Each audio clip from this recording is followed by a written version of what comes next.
guys. So we are almost 3 weeks post delivery, and I just wanted to tell my delivery story. It's the most hilarious thing to me, so I just feel the need to tell it because it's pretty freaking hilarious. Well, to me and to everybody that was there. February 28th was my original date that I was supposed to check into the hospital to get induced. That was a Thursday, I think. Yeah. And so they called me because I was supposed to get induced at 2 o'clock. I was supposed to check in at 2 o'clock. They called me at like 11 or 12. They called me at like 11 or 12 saying, hey, don't come at 2. We're booked right now. It was just overflowing with pregnant people, okay? So it was like, we will call you back later to let you know when to come. It'll be later on. It's sometime later on the day. I was like, okay, cool. It was like 6. It was like way after the time I was supposed to check in. She's like, just come tomorrow. She was like, these people aren't leaving no time soon. She was like, just come tomorrow. I was like, she's like, just come 2 o'clock tomorrow. I said, bet. So let's see, that ends up being March 1st. That's a Friday. Me, my mom, and my brother all show up at the hospital. My older brother. All show up at the hospital. We check in, They put us in a room. And so I get there. The nurses and the doctors trying to figure out what they gonna do. They trying to figure out if they gonna give me the Cervidil or they gonna give me Pitocin. They checked my cervix. They decided when I got there, I think I was already 3 centimeters dilated. They decided they were going to give me the Cervidil, which was supposed to do something to my cervix. I don't know. I was half listening. I was just like, bro, just do what y'all got to do. Y'all know what all this mean. I don't. Just do it. They ended up giving me the Cervidil. I think they said it lasts like 12 hours. I think that was about the time it took for them to finally give me the Pitocin later. So they give me the Cervidil, and I'm just chilling, watching TV. Mom and brother have fallen asleep. So I'm going through all this by myself, but it don't hurt. Every time the nurses came in, they were like, how your contractions feel? And I'm like, haven't felt none. And they looked at the little monitor. They were like, you're contracting like every 10 minutes. And I'm like, I don't feel shit. And they were just like, well, okay. Well, we'll come back and check you in a little bit. Okay. The 12 hours go by. They checked me again. I think I only made it to 4 or 5 centimeters by then. And I was like, okay, so we gonna put you in your delivery room, and we gonna start giving you the Pitocin. They was like, do you want an epidural? And I was like, no.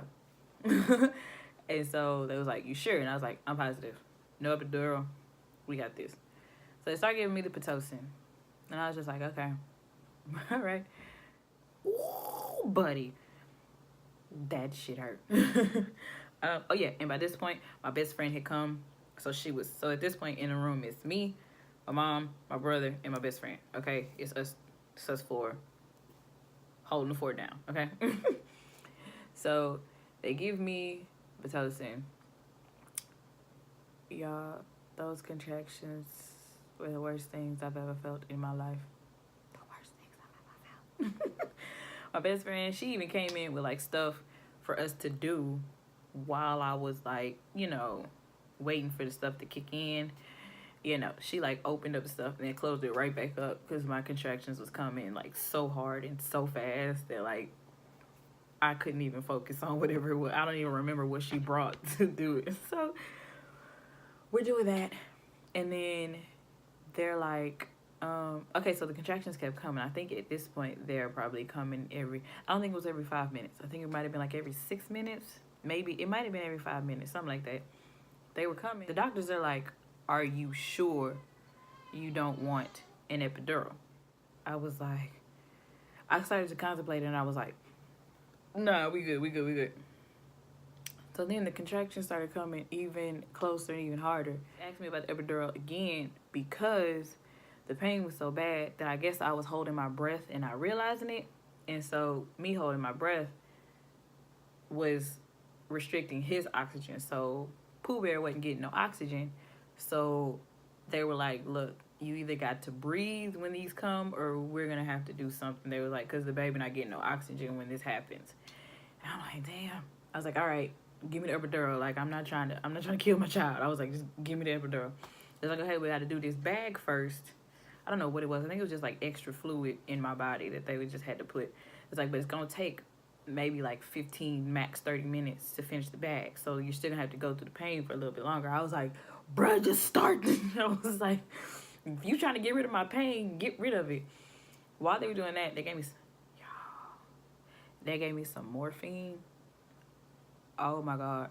When I say they gave it to me, and literally, like, I felt it, like, my fingers, like, let's say my fingers were like this, because, you know, I was in pain. Literally, like, as soon as it hit, my hand just, my whole body, like, my head went back. It was the most relaxing feeling ever. But guess what? I don't know if it was the amount they gave me, or it's my body, or I don't know what it was. The morphine only worked for, like, 2 minutes. It worked for one contraction.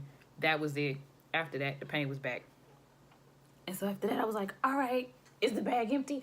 Is it time for the epidural? They were like, not yet. So then the contractions kept coming, and I was like, I feel pressure. And they were like, does it feel like you have to poop? And I was like, nah, but I feel pressure. It's like, okay, it's going to feel like you have to poop. And I was like, okay, all right. I know what that feeling is like. Another contraction had come, and I felt even more pressure. It literally felt like my child's head was like coming out of my private part at that moment. And I was just like, y'all, I feel pressure. Like, I'm telling the nurses and everything. And they're like, okay, does it feel like you have to poop? And I'm like, no, but it's pressure going on down there. And they're like, okay, it's going to feel like you got to poop. And I was just like, hold on, Pooh Bear. I was like, oh my gosh, okay. So then it came again. And I was like, no, like, it's pressure. So finally, the doctor came in and decided to check me, and they was like, oh snap, he's coming. And I was just like, bro, that's what I was trying to tell y'all. This is after the point. I told them 3 times that it felt like he was coming, and they kept telling me that I was like, basically I was wrong because it didn't feel like I had to poop. And I was just like, nah, I don't feel like I got to poop. But like literally, it felt like his head was right there. And I was just like, dude, this baby is coming out. But I think they finally checked me, because this is the part of the story one of the parts of the story where we laugh about the most. So my mom and my best friend are trying to like calm me down, because, you know, like I said, I guess I didn't realize it, but, you know, like the monitor was saying, I was holding my breath every time a contraction came. So they were trying to like calm me down or whatever and everything. The last contraction before the last time, I told them that it felt like he was coming.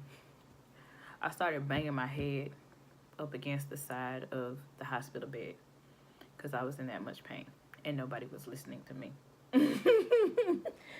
And so I decided to bang my head on the side of the hospital bed. One, to see if I could take the pain away from my uterus or whatever is causing the pain, and put it somewhere else, even if it is my head. Like, maybe if I start banging my head up against the side of this hospital bed, they'll realize that I'm not playing. And literally the next time after I did that and I had a contraction, guess what they did? They checked me and they was like, oh snap, he coming. So if you want results, bang your head up against something. So they like, get her doctor, like, and I'm just like, bruh, is he in the hallway or something? Because like, this baby's coming now. So y'all talking about some get him, he better be in that hallway. He was close because he was in the room and like that. But next thing I know, like literally they was like, oh snap, he's coming. Next thing I know, they had turned all the lights on in the room because they propped my legs up on something. Like, I don't even know what it was, because at this point, I'm laid back because, like, I'm just like, oh, my Jesus. They telling me not to push, but, oh, my God, I want to push. They put my legs up. My best friend is on this side holding my hand. My brother's on this side holding my hand. And my mama's on this side with my brother, just waiting for instructions for actually, no, she's on the phone, but she's got, like, one phone, trying to call somebody. It was either my aunt or my dad. She was trying to call somebody. I know. At one point, I know they was all trying to call somebody. Then at one point, the doctor was like, all right, we ready. Next thing you know, they put all the phones down. So the doctor was like, all right, we got to do this basically, you know, without epidural, because, you know, you waited too long to, and I'm like, bro, that's fine. Like, can we get this baby out of me? So he was like, okay, don't push. He was like, I need you to listen to everything I say. And I was like, all right, bet. He told me to let go of everybody's hands. He was like, all right, the next contraction you feel, I need you to push. Bet. That's all you had to say. Literally, like 3, maybe 5 seconds after he said that, guess what? I had a contraction. I was like, all right. I think we did that like twice. Next thing I know, I hear one of the nurses talking about some, don't push with your face. The fuck? What? I'm not pushing with my face. Last time I checked, I was pushing something out of my vagina, but okay. And so I was like, all right, clearly I'm pushing with my face, so let's try to push from the other area. I don't. All I know is I was just pushing. I'm pretty sure at one point I was just pushing everything. So, like, if I was pushing my face, I'm sorry. So, we did that, and I think I did like 1 or 2 more pushes. And then I heard, I think it was my mama, somebody was like, oh, I see hair, or I see the head or something. And I'm just like, okay, like, that means it's a baby out, right? Nah. It was just like, the next contraction, the doctor was like, okay, don't push. You don't want me to push? I thought the goal was to get the child out of me. You're trying to keep it in? Kind of doctor are you? I'm playing. No, he was like, don't push. And I was just like, oh my God, okay, I won't push. And so then finally he was like, all right, now push. Pushed again. I think I pushed 2 more times. Finally, he was like, okay, this next one gonna be the last one. And I'm like, do you promise? Is this really gonna be the last push? He started laughing. He was like, yeah, I promise. And I was like, okay. I pushed it in. Baby. But when I tell y'all, that's like the weirdest feeling ever of a baby coming out of your hoo-ha. Weirdest feeling ever. Like you felt everything. Like I felt his head, I felt his shoulders, I felt his butt, and I felt his feet come out. Feet. I felt feet come out of my vagina. Fuck a hoo-ha. I felt feet come out of my vagina, okay? That is not okay. It's natural, but it's not okay. And so, but yeah, the baby came out. I just remember it's just after they told me the baby was out and I felt it, my whole body went limp. I think I remember they put the baby on my chest and I looked at him. Then they went to go weigh him and all of that. Funny thing is though, my best friend wasn't supposed to be in the room. She ended up in the room because it all happened so fast. We didn't have time to tell nobody to get out. I did not get an epidural. I mean, I didn't want one from the jump, but when it was time to get one, I did not get an epidural. I did this all natural. Would I recommend this to anybody? No. I would not. Would I do all natural again? I might, because I'm psycho. And I might want to see if I can do something different. I might want to see if I can do some different breathing exercises or something. I don't know. I'm not a fan of epidurals, so if I do this again, it will be natural again. Just know this is a wonderful experience that I at least got to do once. I thought I'd share that story. Pretty sure I have scarred my older brother for life.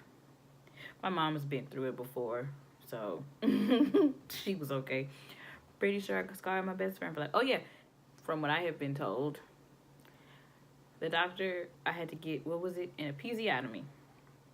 And I think my best friend said before my last push is when the doctor cut me. And she said she was looking at me crazy because I didn't scream or holler about no pain or nothing when he cut me. And I was like, I didn't feel it. And she was like, he cut you like 4 times in your area. And I was like, didn't feel that at all. She was like, that's crazy. And I'm like, yeah, no, I didn't. Nothing. I felt no cutting. I didn't. It wasn't until after that I had realized that they had cut me. Because he was sewing me back up. Fun times. Fun times. And all of that. So now I have a story to tell Pooh Bear when he's older. So, thank you. Nick, say hi. Nick, say hi. Mom, say hi. Cambridge, say hi.